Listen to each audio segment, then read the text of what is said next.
Hello दोस्तों, कैसे हो? सब अच्छे ही होंगे। तो दोस्तों, इससे अगली वीडियो में मैंने आपको बताया था कि जब आप किसी प्रोस्पेक्ट का डे वन लगाते हो, डे वन लगाने के बाद आपको फॉलोअप क्या करना है उसके बारे में मैंने आपको इससे अगली वीडियो में बता लिया। और इस वीडियो के अंदर मैं आपको बताऊंगा कि जब आप किसी प्रोस्पेक्ट का डे वन लगाते हो, फिर डे टू लगाने के बाद आपको क्या फॉलोअप करना उसके बारे में आपको इस वीडियो के अंदर बताऊंगा। तो आपको डायरी पेन साथ में रखना। और मैं आपको डे टू का जो फॉलो बताऊंगा तो आपको मैं 12 पॉइंट्स बताऊंगा। तो वो 12 पॉइंट्स आपको उसके नोट्स बनाने और लिखने हैं। तो आपको ये पॉइंट्स लिख करके अपनी आगे जो टीम है उसको बताना है और उनको इस पॉइंट्स के ऊपर काम करवाना और आप खुद को भी इस पॉइंट्स के ऊपर काम करना। तो उस 12 पॉइंट्स में पहला पॉइंट है, जैसे कि आपको कोई प्रोस्पेक्ट है, उसका नाम है राहुल। तो उस प्रोस्पेक्ट से आपको मुझे पूछना है कि राहुल भाई, आपने डे वन लगा लिया और डे टू भी लगा लिया, तो राहुल भाई सीसी क्या होती है? आपको कुछ पता चला कि सीसी क्या होती है? उसको पूछना है कि राहुल भाई सीसी क्या होती है। अगर वो सीसी के बारे में बताता तो अच्छी बात है, अगर वो नहीं बताता तो आपको सीसी के बारे में उसको प्रॉपर तरीके से बताना है कि सीसी क्या होती है। फिर दूसरा पॉइंट आपको पूछना है कि राहुल भाई, आपने डे वन और डे टू लगा लिया, तो राहुल भाई हमारा काम क्या है? मैंने उसको पूछना है कि राहुल भाई, आपने जो ये मीटिंग लगाई है तो आपको कुछ पता चला कि हमारा काम क्या है? तो वो बताता है तो ठीक है, नहीं तो आपको बताना है कि हमारा जो काम है टेलिंग कॉलिंग का काम है। यानी मैंने आपको जैसे कैसे इनवाइट किया और आपको मीटिंग अटेंड कराई, इसी प्रकार से आपको भी टेलिंग कॉलिंग का काम करना और आगे डुप्लीकेट के रूप में आपको काम करना, जैसे कि मैं कर रहा हूँ उसी प्रकार से आपको काम करना। और तीसरा पॉइंट आपको उसको पूछ सकते हो कि राहुल भाई, आपको फॉरएवर और डिजिटल मार्केटिंग के बारे में पहले पता था क्या? उसको पूछना है कि आपको फॉरएवर के बारे में या डिजिटल मार्केटिंग के बारे में पहले कुछ पता था?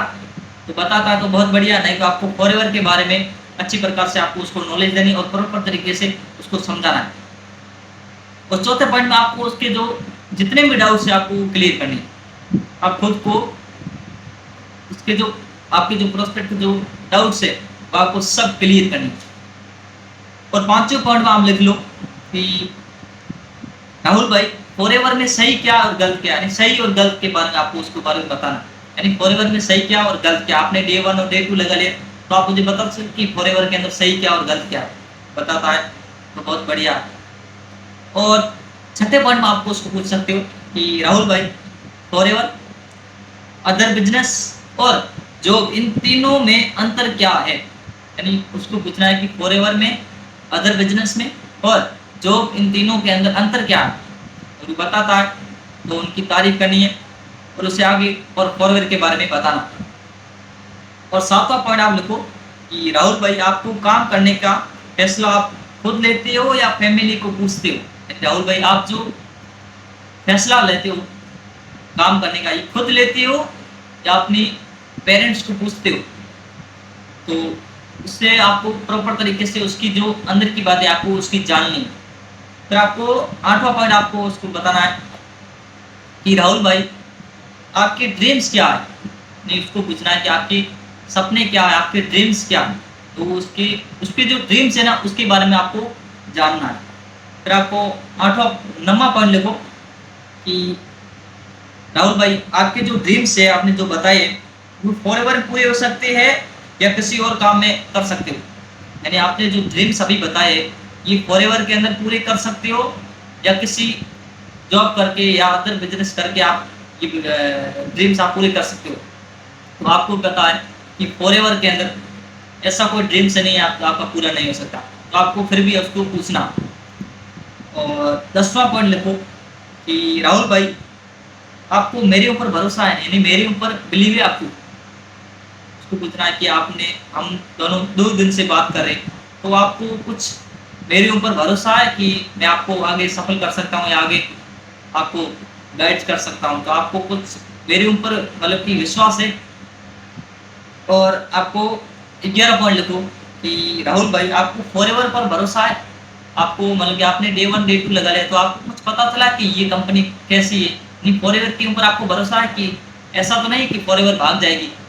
तो उसको पूछना है कि फॉरएवर भारत में आए हुए 26 ईयर्स ओल्ड हो गए और पूरे वर्ल्ड में 48 ईयर्स हो गए।